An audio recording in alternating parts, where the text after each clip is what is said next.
বন্ধুরে আমার, এবার সন্তানের মা বাবার প্রতি দায়িত্ব কর্তব্য পালন করতে হবে কি হবে না? আর ধরে হবে। আল্লাহ বলেছেন ওয়া'বুদুল্লাহ ওয়া লা তুশরিকু বিহি শাইআন ওয়া বিল ওয়ালিদাইনি ইহসানা। আল্লাহর ইবাদত করতে বলেছে, আল্লাহর সাথে কোনো কিছুকে শরীক করতে নিষেধ করেছেন। আল্লাহ বলেছেন ওয়া বিল ওয়ালিদাইনি ইহসানা। আল্লাহ রাব্বুল আলামিন সন্তানদেরকে অর্ডার দিয়েছেন পিতামাতার সাথে সদ্ব্যবহার করতে। জোরে জোরে বলুন সুবহানাল্লাহ। এখনকার সন্তানেরা মা বাবার সাথে ভালো আচরণ করেনি। মা বাবাকে ভালোবাসা, তাদেরকে সম্মান করা ফরজ, তাদের সাথে খারাপ ব্যবহার করা বন্ধু হারাম। কি আর জোরে কোন না? আর কি মনে করছেন paradise of the child under the feet of the mother? মায়ের পায়ের নিচেই সন্তানের জান্নাত। জোরে জোরে কোন না সুবহানাল্লাহ। আর জোরে। এই জন্য আমি বলি we should Obi our parents. আমাদের প্রত্যেকের উচিত আমাদের পিতামাতাকে মান্য করা, মেনে চলা, ঠিক না? কেন জানেন? নবীকে প্রশ্ন করা হলো মা বাবাকে সন্তানেরা কেমন করে সম্মান করবে? পৃথিবীর বুকে সবচেয়ে বেশি সম্মান, ইজ্জত, মর্যাদা পাওয়ার হক কার বেশি? মার, এরপরে বাবার, ঠিক কিনা বললেন? তার মানে দুইজনের। কয়জনের? রাসূল বললেন ক্বালা উম্মুকা, তোমার মা, ইউর মাদার। তারপরে বলল ক্বালা সুম্মা মান, তারপরে কে? নেক্সট কে? আমার রাসূল বললেন ক্বালা উম্মুকা, তোমার মা, ইউর মাদার, তোমার মা। আবার নবীকে প্রশ্ন করা হলো ইয়া রাসূলুল্লাহ ক্বালা সুম্মা মান, তারপরে কে? আমার নবী বললেন ক্বালা উম্মুকা, ইউর মাদার, তোমার মা। জোরে জোরে সুবহানাল্লাহ। আবার নবীকে প্রশ্ন করা হলো ইয়া রাসূলুল্লাহ ক্বালা সুম্মা মান, তারপরে কে? আমার নবী আবার বলছেন ক্বালা আবুকা, তোমার বাবা, ইউর ফাদার। জোরে জোরে সুবহানাল্লাহ। আর আমার সঙ্গে সঙ্গে বলেন আমার মা নাই, আমার বাবা নাই, দয়াল রে দয়াল, আমার কি মা ডাকার স্বাদ নাই রে, আমার কি বাবা ডাকার স্বাদ নাই রে, বলেন আমার মা নাই, আমার বাবা নাই, দয়াল রে দয়াল, আমার কি মা ডাকার স্বাদ নাই রে, আমার কি বাবা ডাকার স্বাদ নাই রে। ঘরে যাইয়া সবাই দেখে মজনুনির বাবা যখন মাথায় হাতে ভুলে যাই সব দুঃখ, বলেন আমার মা নাই, দয়াল রে দয়াল, আমার কি মা ডাকার স্বাদ নাই রে, আমার কি বাবা ডাকার স্বাদ নাই রে, বলেন শয়নে স্বপনে শুধু মা তোমার কথা মনে হয়, কতদিন দেখি না তোমার, ভুলে কি গেছো আমার, ভুলে কি গেছো আমার, আদর সোহাগ মাগো আর কোথা পাবো, কার চলে আমি নিজেকে জড়াবো, কার কাছে ধরবো মিছে বায়না, তোমার মতো কেহ নাই, শয়নে স্বপনে শুধু মা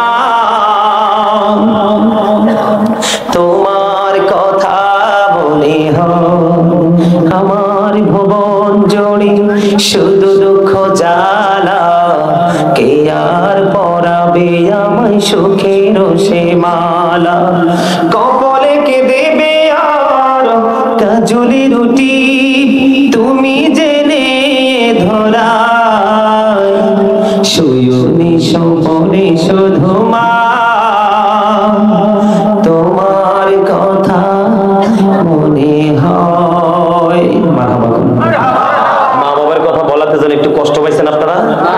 হ্যাঁ, আরে বাপরে বাপ, যত বড় বাহাদুরি হন, যত কয়েক হাজার কোটি টাকার মালিকে হন, মা যদি ছোট্ট করে একটা অ্যাপ্লিকেশন করে দেয় আল্লাহর দরবারে, শেষ। কি হাদিস শরীফের মধ্যে এসেছে, আমার রাসূল বলেছেন যেই সন্তানটা বাবার অবাধ্য সেটা আল্লাহর নিজের অবাধ্য। একজন ওই ব্যক্তি এসে প্রশ্ন করলো আমার নবীকে, ইয়া রাসূলুল্লাহ, ইয়া হাবিবাল্লাহ, নবী গো, আমার বাবা আমার উপার্জিত সম্পদ নিজের মতো করে খরচ করতে চায়। এবার আমার নবী একটা ডাক দিয়ে বলে দিল, তুমিও তোমার বাবার সম্পদ। শুধু তোমার উপার্জিত সম্পদ নয়, শুধু তোমার উপার্জিত অর্থ নয়, তুমি নিজেও তোমার বাবার সম্পদ। ও বন্ধু, আপনার বাবা যেমনি চায় আপনি এমনি চলতে হবে। আপনার বাবা যেই কাজ করলে সন্তুষ্ট সেই কাজে আপনি করতে হবে। বাবা মাকে কষ্ট দিয়ে কোনো কাজ করতে পারবেন না। এবং আমার নবী বলেন, আপনার বাবা মা যদি চলেও যায় পৃথিবী থেকে, মা যার সাথে বেশি মধুর সম্পর্ক ছিল তার সাথে আপনি মধুর আচরণ করবেন। বাবার বন্ধু, বাবা যার সাথে বসে বসে গল্প করতে পছন্দ করত, যার সাথে বসে আলাপ করে বাবা মজা পাইতো, আমার নবী শিক্ষা দিয়েছেন আপনি বাবা চলে যাওয়ার পরে বাবার বন্ধুর সাথে আপনি সম্পর্ক রাখেন, তাহলে আপনি বাবা মার সাথে সুন্দর আচরণ সৎ ব্যবহার করলেন, অন্যথায় না। ঠিক কিনা বলে? বাবা মরে যায়, বাবার স্মৃতিও সন্তান মুছে ফেলে। এই বর্তমান প্রজন্মের সন্তানগুলো বন্ধু এতটাই অজ্ঞ, ঠিক কিনা? আমার নবী বলেছেন বন্ধু, হতভাগা সে, হতভাগা সে, হতভাগা সে। তিনবার নবী শব্দটা ইউজ করেছেন। কয়বার? তিনবার শব্দটা ইউজ করেছে। কে রে সেই হতভাগা? পিতামাতা দুইজন পৃথিবীর বুকে বেঁচে আছে, অথবা একজন পৃথিবীর বুকে বেঁচে আছে, তাদের সেবা করে যত্ন করে ভালোবেসে যে জান্নাতি হতে পারলো না, তার মতো হতভাগা আর কেউই না। কথা কি বুঝছেন আমার? আপনার কারো বাবা আছে মা নাই, কারো মা আছে বাবা নাই, কারো বাবা মা দুজনই আছে। আপনার মা বাবা যেই দুনিয়াতে বেঁচে থাকুক বন্ধু, মা বাবাকে সেবা করে আদর দিয়ে ভালো দিয়ে বস্ত্র দিয়ে, ও বন্ধু তারা যা চাইবে আপনার এবিলিটির সাথে থাকলে তা দিয়ে আপনি তাদেরকে সন্তুষ্ট করে যদি আপনি জান্নাতি হতে না পারেন, আপনার মতো হতভাগা সৃষ্টি জগতে আর তো কেউ নাই। মায়ের দিকে যদি আপনি মায়ার নজরে একটা নজর তাকান, কয়টা? কয়টা? একটা নজর যদি তাকান, তাহলে বন্ধু একটা হজের সওয়াব। নবী গো দৈনিক 100 বার তাকাইলে কয় 100 হজের সওয়াব। মার চেহারার দিকে অনকার ফোলা ভাইনে চাইতে বেশি পছন্দ করে না, বেশি চায় শাশুড়ির চেহারার দিকে। ঠিক কিনা বলে? বিপদে পড়লে 10,000 20,000 5,000 শাশুড়ি দেয়, কিন্তু সন্তান কত বোকা সে জানে না। পৃথিবীর আলো মা চাইলে নাও তো তোমাকে দেখাইতে পারতো। মা যদি চাইতো আপনার গর্ভপাত করে ফেলতে পারতো, ঠিক কিনা বলেন? সেটা করেনি। কত কষ্ট বন্ধু পেটে ধরে করেছে, কত কষ্ট প্রসবের সময় করেছে, কত কষ্ট বন্ধু তুমি আসার পরে মাকে দিয়েছো। বন্ধু মায়ের প্রেমিকে পাগল সন্তান 7 বছর মা মাজুর মাকে কাঁধে করে খানায় কাবা তাওয়াফ করিয়েছে। কয় বছর? কথা বলেন না কেন? 7 বছর। 7 বছর পরে সাদেক তাইয়ার নামে এক আবেদকে প্রশ্ন করলো, কয় আমি আমার মাকে 7 বছর কাঁধে করে করে মাকে খানায় কাবা তাওয়াফ করিয়েছি, আপনি বলেন না আমার দুধের ঋণটা শোধ হইছে নি? এবার সাদেক তাইয়ার নামে আবেদ ডাক দিয়ে বলে, তোমার 7 বছর কেন? তোমার হায়াত যদি 50,000 বছর যদি পাও, তুমি যে গভীর রজনীতে মায়ের স্তন চেপে ধরে দুধ পান করেছিলে, 50,000 বছর হায়াত যদি তোমার হয় রে, আর এই 50,000 বছর যদি মাকে খানায় কাবা কাঁধে করে তাওয়াফ করাও, তারপরেও একটা গভীর রজনীতে নিঝুম রজনীতে মায়ের স্তন চেপে ধরে দুধ তুমি পান করেছিলে, একটা রাতে দুগ্ধ পানের ঋণ শোধ হবে না।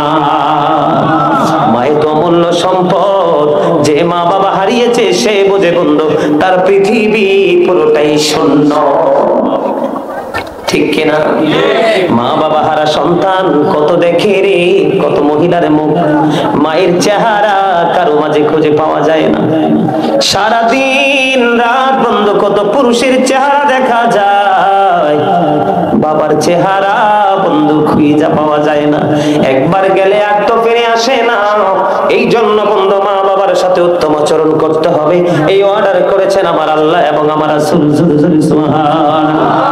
মা বাবার সাথে ভালো আচরণ করতে হবে, তারা যা খাইতে চায় খাইতে দিতে হবে, যা পড়তে চায় পড়তে দিতে হবে, যেখানে বন্ধু তারা আরাম পায় সেখানে তাদেরকে থাকতে দিতে হবে, কোথাও যদি ঘুরতে যেতে চায় তাদেরকে ঘোরাতে নিয়ে যেতে হবে, অসুস্থ হলে সর্বোচ্চ ট্রিটমেন্ট তুমি তাকে দিতে হবে। এইভাবে সন্তানের সময় উপযোগী যে কর্মগুলো মা বাবার দায়িত্ব কর্তব্য যদি তুমি পালন করতে পারো বন্ধু, তুমি জান্নাতি হয়ে পৃথিবী ছেড়ে চলে যেতে পারবে।